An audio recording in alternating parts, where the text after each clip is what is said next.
আমাদের শাহবাগে স্থান ছিল, কিন্তু এখানে যেহেতু ওখানে অনেকগুলো সমাবেশ চলছে, ফলে আমরা এই পাশটাই সমাবেশটা করি।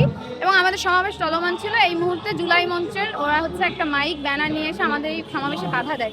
বাধা দেওয়ার ফলে স্বভাবতই আমরা চেয়েছি যে ওরা চলে যাক, আমরা আমাদের যে আয়োজন সেটা আমরা সফল করি।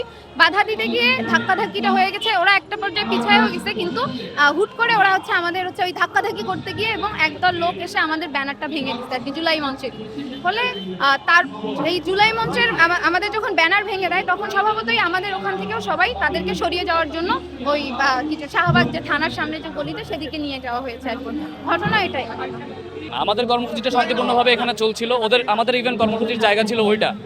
আমরা এখানে একটা অনেকগুলা মুখোমুখি প্রোগ্রাম দেখে আমাদের ভেন্যুটা পর্যন্ত চেঞ্জ করছি। আমরা এতটুকু সহমর্মিতা সহাবস্থানের জায়গা দেখাইছি, কিন্তু যে গোষ্ঠীটা হামলা করছে এরা আসলে আমাদের কর্মসূচি ডিক্লেয়ার হওয়ার পর ফেসবুকেই ঘোষণা দিচ্ছে যে তারা আমাদের প্রতিহত করবে, এবং প্রতিহত করার নিদর্শন আপনারা দেখলেন। তাদের কাছে প্রতিহত করার হাতিয়ার হচ্ছে সন্ত্রাস, তাদের কাছে প্রতিহত করার হাতিয়ার হচ্ছে হামলা করা, যেটা তারা করতে এসেছিল। যদিও আমাদের এখানকার যে জমায়েতটা তারা খুবই শান্তিপূর্ণ একটা জমায়েত, এবং শান্তিপূর্ণ তরিকায় তারা গোটা যে হামলাটা সেটা প্রতিরোধ করছে।